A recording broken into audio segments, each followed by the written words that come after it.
Hi అండి, welcome to సాయిస్ kitchen. బాగున్నారండి మీరు? మేమైతే బాగున్నామండి. ఇప్పుడైతే నేను దోసకాయ పప్పు చేస్తాను. 2 రకాల పప్పులతో చేస్తానండి. ఇప్పుడు శనగపప్పు, కందిపప్పు వేసి చేస్తాను. ఇగోండి, ఒక హాఫ్ కప్పు కందిపప్పు తీసుకోండి, హాఫ్ కప్పు శనగపప్పు. ఇప్పుడైతే ఇవి కొంచెం వేయించుకోవాలండి. స్టవ్ పైన ఒక ప్యాన్ పెట్టుకొని ఇవైతే లైట్గా వేయించుకోవాలి. ముందుగా అయితే శనగపప్పు కొంచెం కలర్ మారేంత వరకు ఇవి వేయించుకోవాలండి.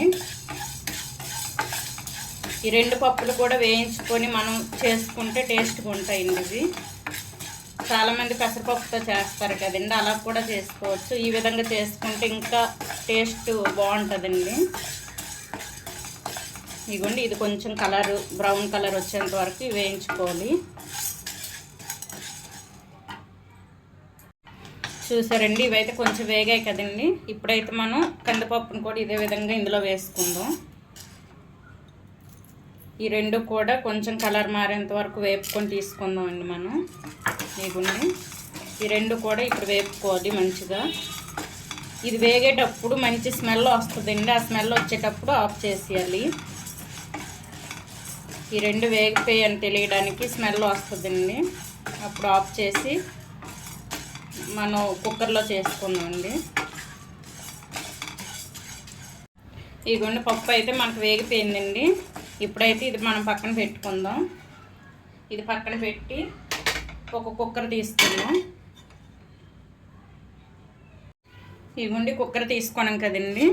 ఇందులోనైతే ఒక 2 టేబుల్ స్పూన్ల వరకు ఆయిల్ వేసుకోండి. ఆయిల్ వేసుకున్నాక ఇందులోనే కొంచెం ఆవాలు వేసుకోండి. కొంచెం జీలకర్ర, ఒక 1/2 స్పూన్ వరకు జీలకర్ర వేసుకోండి. ఇందులో అయితే మనం శనగపప్పు వేయవలసిన అవసరం లేదండి, ఎందుకంటే పప్పులు వేసుకుంటాను కదా.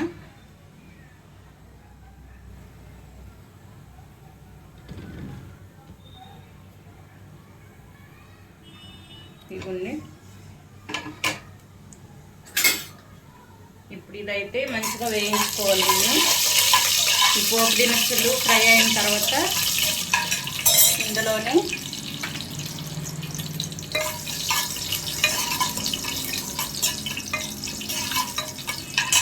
ఇదిగోండి ఎండుమిరపకాయలు ఒక 3 వరకు తీసుకోండి. ఇదిగోండి ఎండుమిర్చి వేసుకుందాం.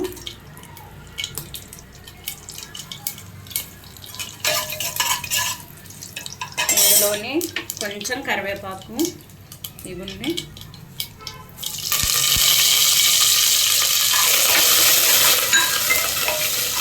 సిమ్లోనే ఉంచండి. సిమ్లో ఉంచి ఇవన్నీ వేయించుకోండి.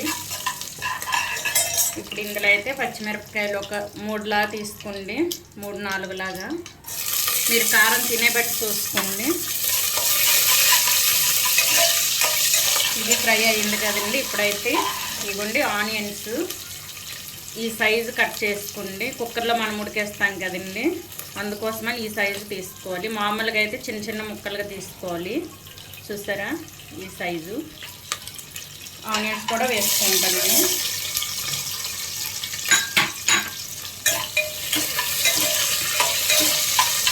ఇందులోని కచ్చపచ్చగా దంచిన అల్లం వెల్లుల్లి, ఇది కూడా వేసుకుందాం.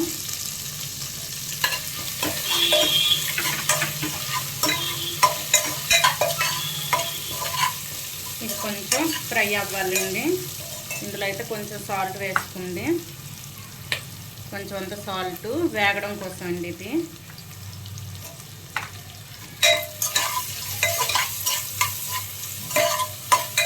ఇది వేగిపోయింది కదా. ఇప్పుడైతే ఒక 2 టమాటాలను కట్ చేసుకున్నాను.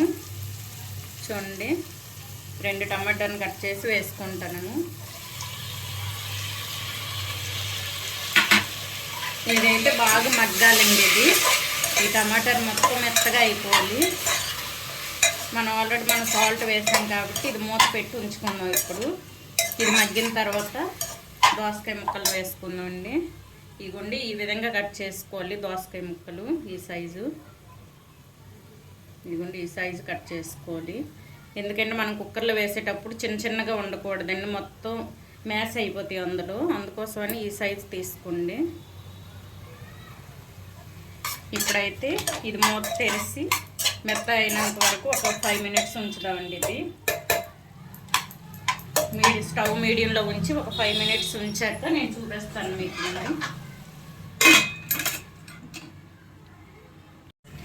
ఇవన్నీ 5 మినిట్స్ తర్వాత చూద్దాం. ఇదైతే చూసారా బాగా మగ్గిందండి. ఇవన్నీ మగ్గిపోయింది కదా. ఇప్పుడైతే మనం కట్ చేసుకున్న దోసకాయ ముక్కలను వేసుకుందాం. ఇవ్వండి ఇవైతే ఇందులో వేసుకుందామండి. ఇవ్వండి ఇవైతే కొంచెం వేగాలండి. ఇది ఇందులో ఒక 5 మినిట్స్ వరకు వేయించుకోవాలి. వేయించుకున్న తర్వాత పప్పును వేసుకుందామండి ఇందులో.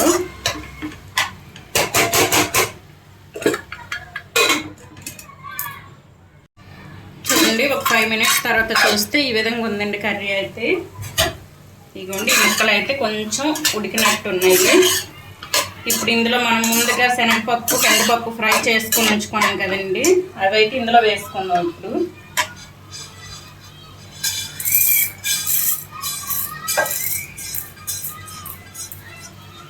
ఇవి వేసుకొని మొత్తం ఒకసారి కలిపేసుకోండి. పెసరపప్పుతో కూడా చేసుకోవచ్చండి, అలా చేసుకున్నా బాగుంటుంది. అలాగా కూడా ఒకసారి మీకు చూపిస్తాను. ఇవ్వండి ఈ విధంగా కలిపేసుకున్నాం కదా. ఇప్పుడైతే ఇందులో వాటర్ వేసుకోండి.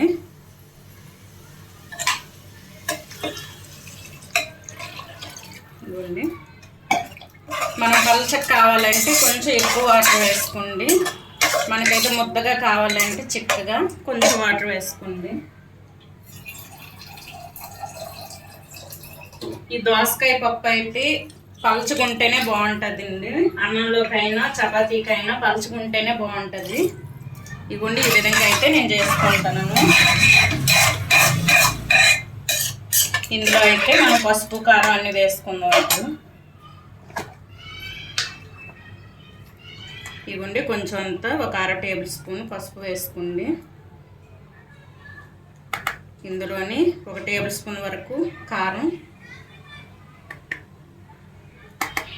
ఇందులో గరం మసాలా 1 స్పూన్ గరం మసాలా, తగినంత సాల్ట్ అండి. ముందుగా వేసుకున్నాం కదా, కొంచెం చూసుకొని వేసుకోండి.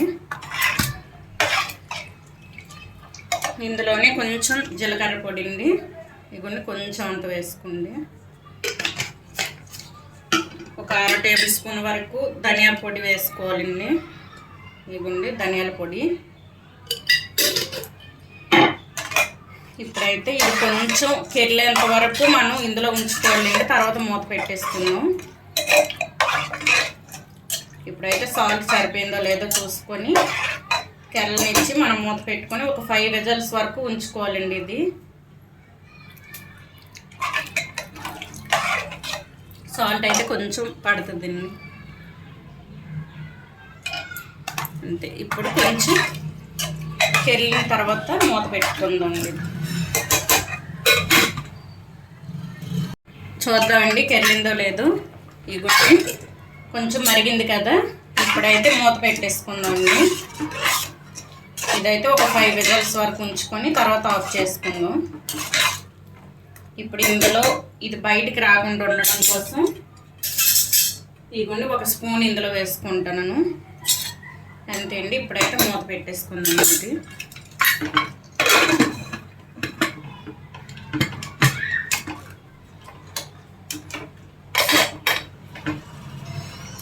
5 విజిల్స్ వచ్చిన తర్వాత మీకు చూపిస్తానండి. చూద్దామండి. ఇవ్వండి ప్రెషర్ పోయిందండి. ఇప్పుడు మనకి ఇవ్వండి పప్పు అయితే ఈ విధంగా ఉడికింది. చూడండి ఈ విధంగా అయితే ఉడికిందండి. చూసారా, పెద్ద ముక్కలు మనం కట్ చేసుకోవడం వల్ల చేసుకున్నాం కదా, ఈ విధంగా కనిపిస్తాయి. చూడండి పప్పులో కలిసిపోకుండా. ఇదైతే ఒక 3 మినిట్స్ అయితే కొంచెం ఇలానే ఉంచిద్దామండి. ఇది దగ్గర పడుతుంది. చపాతీకి అన్నంకి ఇలాగైతే బాగుంటుందండి. ఇవ్వండి ఒక త్రీ మినిట్స్ ఇలా ఉంచి తర్వాత మీకు చూపిస్తాను నేను. ఇవ్వండి ఇప్పుడు స్టవ్ ఆన్ చేసుకొని ఒక 3 మినిట్స్ ఇలానే ఉంచియండి.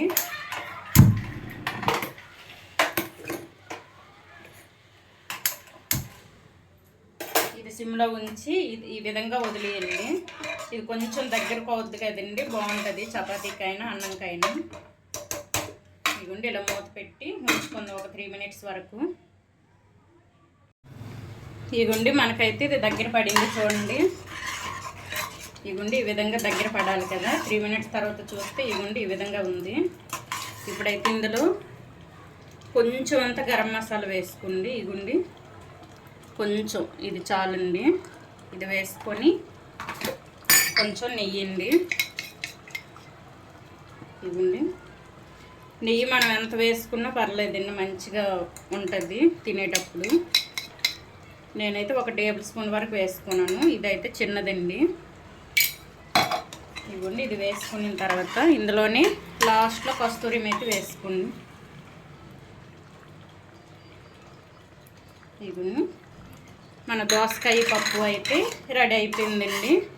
ఇప్పుడు ఇది అన్నంలోకైనా చపాతీకైనా బాగుంటుందండి. ఇది ఏ పప్పుతో చేసుకున్నా సరే దోసకాయ పప్పు బాగుంటుంది. చూసారా ఈ విధంగా అండి. ఇప్పుడైతే స్టవ్ ఆఫ్ చేసుకొని ఒక బౌల్లో తీసుకుంటాను. బౌల్లో తీసుకొని చూపిస్తానండి మీకు. ఇగోండి దోసకాయ పప్పు అయితే మనకి రెడీ అయిపోయింది చూడండి. ఇదైతే అన్నంలోకైనా చపాతీకైనా బాగుంటుందండి. ఈ విధంగా అయితే మీరు చేసుకోండి. పెసరపప్పుతో అయినా పర్వాలేదండి. నేనైతే శనగపప్పును కందిపప్పు వేసాను కదండి. ఈ విధంగా టేస్ట్ కూడా బాగుంటుంది. మనం వేపిసి వేస్తాం కదా, టేస్ట్ బాగుంటుందండి. ఈ కర్రీ కనుక మీకు నచ్చినట్లయితే దోసకాయ పప్పు లైక్ చేయండి, షేర్ చేయండి, సబ్స్క్రైబ్ చేసుకోండి నా ఛానల్ని. ఓకే బాయ్ అండి.